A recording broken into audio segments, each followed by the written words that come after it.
हाय बच्चों, good morning. आज मैं आपके लिए एक छोटा सा हिंदी का टॉपिक आपका है समास का। देखिए, सबसे पहले समास जो होता है तो समास का अर्थ क्या होता है। समास का अर्थ होता है संक्षेप। क्या होता है? संक्षेप। एक परिभाषा क्या है? दो या दो से अधिक शब्दों के मेल को समास कहते हैं। माने जब दो शब्द या दो से अधिक शब्द आपस में मिल जाते हैं, उनकी बीच की विभक्तियां हट जाती हैं, तो उन्हें हम क्या कहते हैं? समास कहते हैं। या उस शब्द को समस्त पद कहते हैं। क्या कहते हैं? समस्त पद कहते हैं।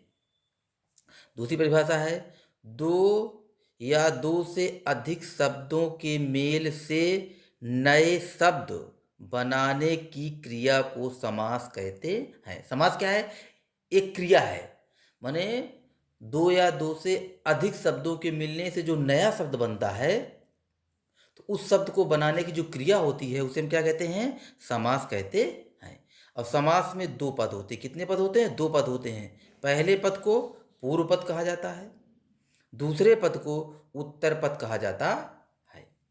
दोनों पदों को मिलाना समास कहलाता है। अब उससे जो नया शब्द बनता है उसे कहते हैं समस्त पद। क्या कहते हैं?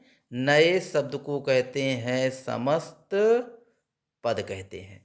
और दोनों पदों को अलग अलग करना समास विग्रह कहलाता है। क्या कहलाता है? समास विग्रह कहलाता है। अब आता है समास के कितने भेद होते हैं? तो समास के निम्नलिखित 6 भेद होते हैं। कितने भेद होते हैं? 6 भेद होते हैं। अव्ययी भाव समास, तत्पुरुष समास, द्विगु समास। द्विगु समास क्या है? पूर्व पद इसका संख्यावाची होता है। अगला है द्वंद्व समास। फिर क्या है? कर्मधारय समास और बहुव्रीहि समास। समास के कितने भेद हैं? 6। अव्ययी भाव समास, तत्पुरुष समास, कर्मधारय समास, द्विगु समास, द्वंद्व समास और आपका बहुव्रीहि समास। अब आज आपको क्या पढ़ना है? जो पहला आपका समास है, पहले नंबर पे जो आपके सिलेबस में है उसे पढ़ना है। पहला क्या है? द्विगु समास। क्या है?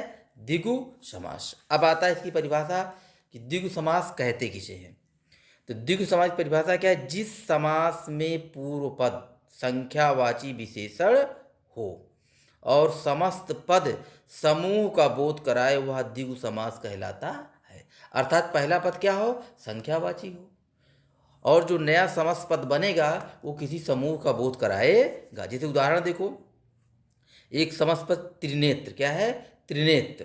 त्रिनेत्र में पूर्व पद तीन, उत्तर पद क्या होता है? नेत्र, और तीनों को मिला क्या बनता है? तीन नेत्रों का समाहार। क्या बनता है? तीन नेत्रों का समाहार। अगला है नवरत्न।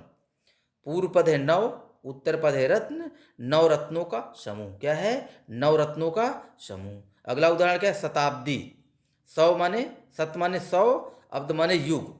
शताब्दी माने 100 वर्षों का युग। 100 युगों का एक समूह। क्या होता है? 100 युगों का एक समूह। अगला उदाहरण क्या है? चौमासा। क्या है? चौमासा माने पहला पद क्या है?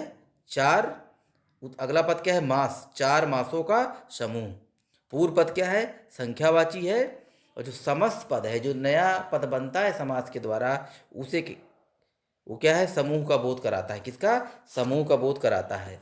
और एग्जाम्पल जो आपके पेपर में आ सकते हैं, इन्हें आप देख लीजिए। पहला है अठन्नी। अठन्नी मतलब 8 आनों का समूह। दूसरा है अष्टाध्यायी। क्या है? अष्टाध्यायी, 8 अध्यायों का समूह। अगला है चारपाई, 4 पैरों का समाहार।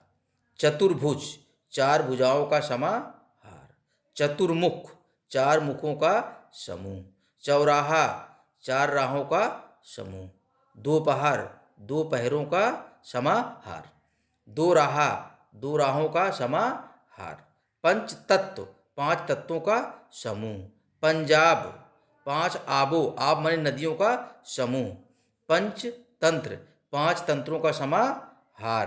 त्रिभंगी, 3 भंगिमाओं माने मुद्राओं का समाहार। त्रिलोक, 3 लोकों का समाहार। त्रिफला, 3 फलों का समाहार। त्रिवेणी, 3 सीढ़ियों का समाहार।